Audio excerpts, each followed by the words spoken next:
Alô, Baixada Santista, Ação em Reação chegando pela sua Santa Cecília TV. Prazer muito grande em contar com a sua audiência nesta quarta-feira ao vivo, falando para os 9 municípios da Baixada Santista e convidando você desde já a participar do nosso programa. 3224-7017, 3224-2944. Nesta quarta-feira, a presença do presidente do Sindaporte, o Everandi Cirino, ele gentilmente atendendo ao nosso pedido, o representante da Associação dos Engenheiros de Santos, ele que está à frente da coordenação de portos da associação, o engenheiro Eduardo Lustosa, diretor de portos da Associação dos Engenheiros de Santos. Boa tarde, Cirino, obrigado por vir ao programa. É lógico que são muitos os temas para serem debatidos, mas acho que o tema que mais se discute é a indicação do Márcio França. Nós não estamos dando aqui nenhuma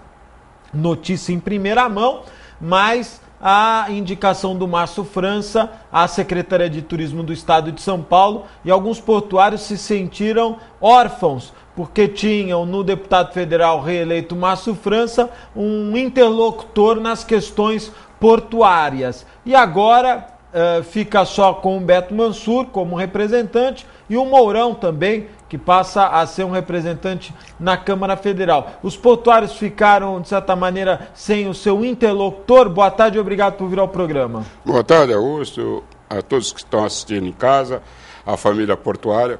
O Márcio França, ele de fato, ele foi uma surpresa aceitar um cargo no governo federal, porque ele apoiava um governo estadual. O governo estadual, que ele apoiava um governo federal.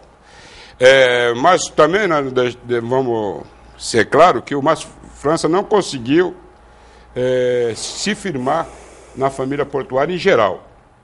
A família portuária empregada da Codesp e o Sindaporte, eu tenho um espaço muito grande, o Márcio França tem, até porque o Sindaporte, 90% é filiado ao PSB. Então o Márcio França tem uma seção muito grande lá com nós. Eu até hoje não entendi ele aceitar um cargo no estadual. Nós perdemos, na nossa avaliação do nosso sindicato, nós perdemos, que o Márcio França foi autor da criação da CEP. É verdade. Os sindicatos apoiaram, assinaram manifesto a favor, empresário, Federação Nacional dos Portuários.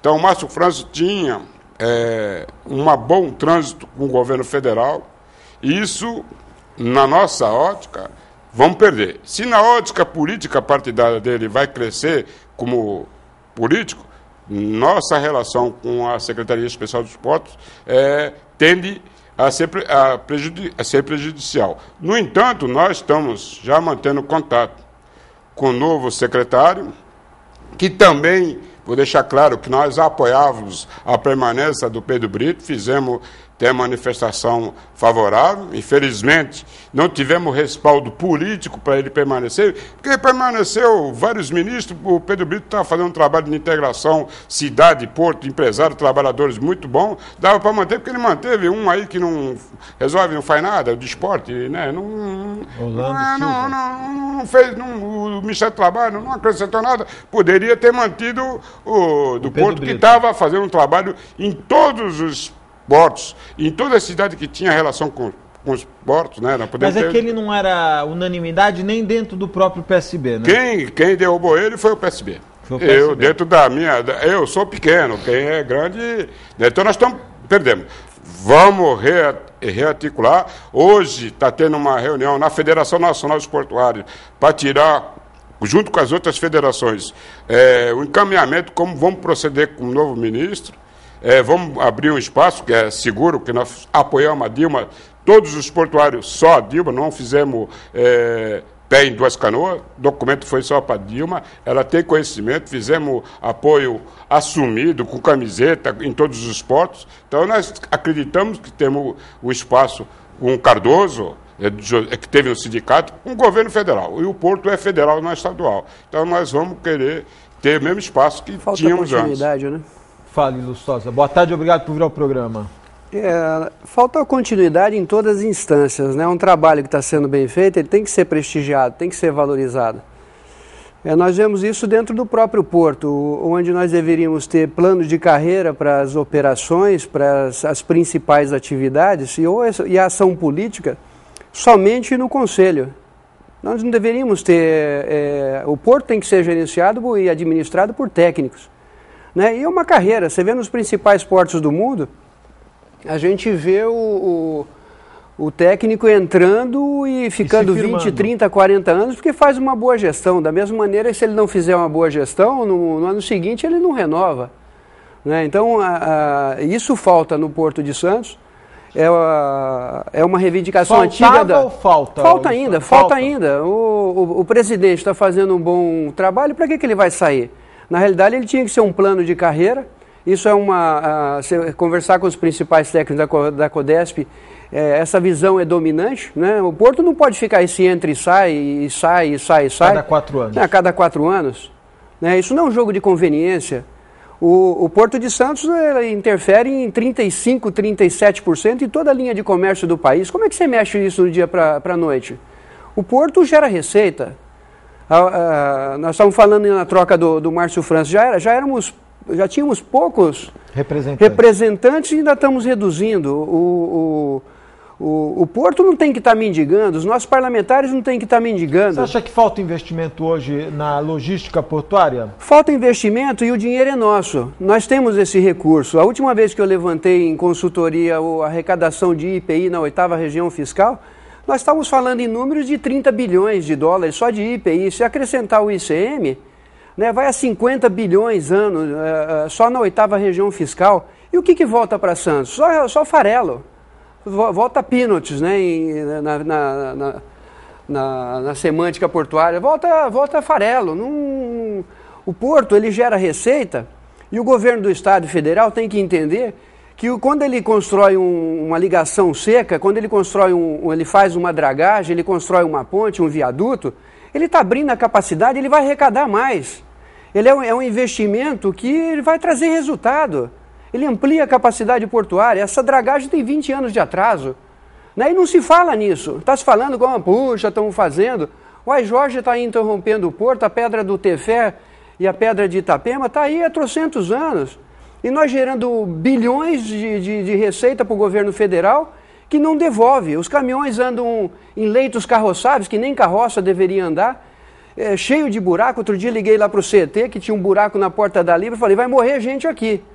Liguei para o CET, liguei para um amigo, falei, arruma isso aqui que vai morrer gente. Os caminhões virando ali com tudo, um buraco de 1,5 metro de profundidade, e não tem supervisão, não tem engenharia, não tem supervisão, não tem gestão, porque tudo é transitório, tudo tem início, meio e fim, tem prazo de validade. O Cirino Lustosa está questionando um tema que nós debatemos muito aqui, o longo tempo com falta de investimento que o Porto de Santos viveu. E nos últimos anos, com essa administração, e nós temos que valorizar isso, uma diretoria que se empenhou na questão profissional, né, na questão técnica, e o que mais se debateu foi a manutenção dessa diretoria. Qual a possibilidade hoje da manutenção, por exemplo, do presidente José Serra, que fez um belo mandato? Até, inclusive, hoje na imprensa local, Jornal A Tribuna, tem uma notinha lá, uma nota, numa área que tem credibilidade, que o presidente da Codesp não vê a hora de sair. Para mim, é surpresa, porque o presidente da Codesp, no nosso entendimento, deveria ser mantido. Deveria ser feito a continuidade do trabalho, que nem o doutor está colocando aí, muito perfeito. Quando interrompe uma gestão, começa outra, até fazer o conhecimento administrativo, não digo nem de investimento, administrativo dos próprios administração.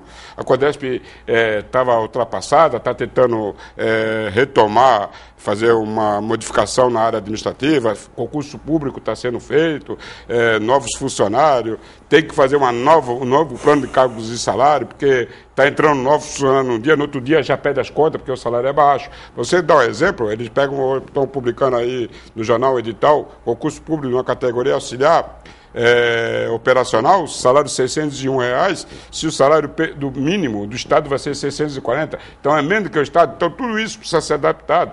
E quando o presidente da Codesp, a diretoria, consegue entender a reivindicação da família portuária, aí já vem um outro, aí vai começar tudo de novo e não consegue.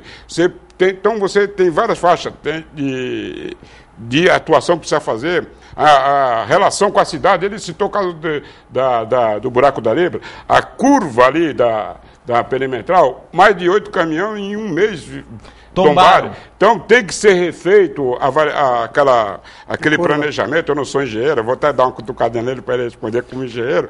Já tomou 8 caminhões, espero que não aconteça, que nem aconteceu em frente à presidente da Codesp, porque tinha uma caída para o lado da empresa e precisou morrer 2 pessoas dentro do caminhão para que a Prefeitura Municipal de Santos fizesse o remanejamento da via ou fizesse a curva para o outro lado. Então, tudo isso tem estudo na empresa e vai ser estancado com a mudança, se houver, da diretoria da Codesp.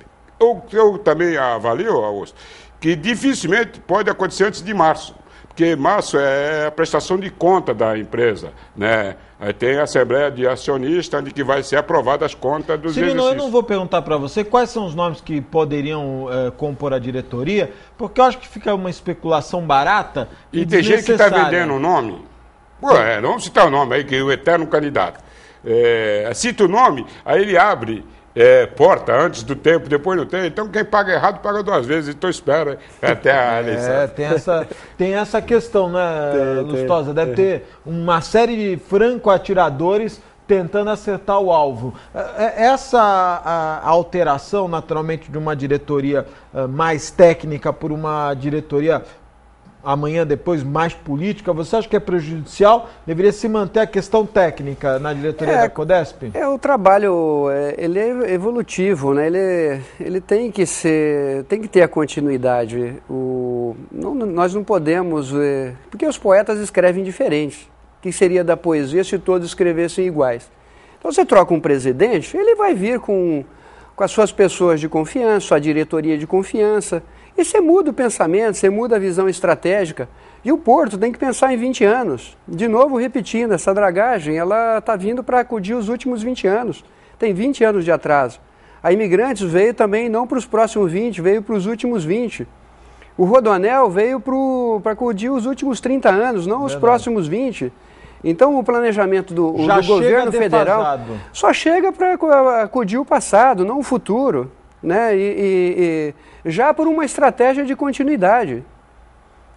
Não é o palco aqui, mas eu apresentei já um plano de reforma política para o mundo reacionário, onde a continuidade, a assessoria dos políticos que são renovados, ela continua. Essa base, ela tem, no país inteiro, em todos os parlamentos municipais, estaduais, federais, tem que ter continuidade técnica, as obras têm que ter início, meio e fim, e nós não podemos ter um sistema senil e caduco como nós temos hoje, pensando o país, pensando o município, pensando o estado, em 4 em 4 anos. Porque os poetas escrevem diferente, as ações são diferentes. Como o Cirino disse, mudou o presidente. Você até pegar a inércia, entender a máquina administrativa. Você tem que investir nessa formação, né? Chegou novos, o Serra chegou, não sabia o que era o Porto de Santos. O antecessor, o Viana, chegou já tinha um pouco mais de experiência. Mas isso é engraçado porque é tudo engenheiro, né?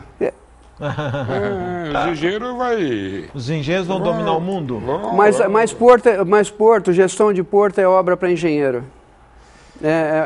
No mundo inteiro você vai pesquisar, acaba sendo a função mais versátil que tem para engenheiro. Augusto, essa é a questão do técnico, nós temos que tomar cuidado.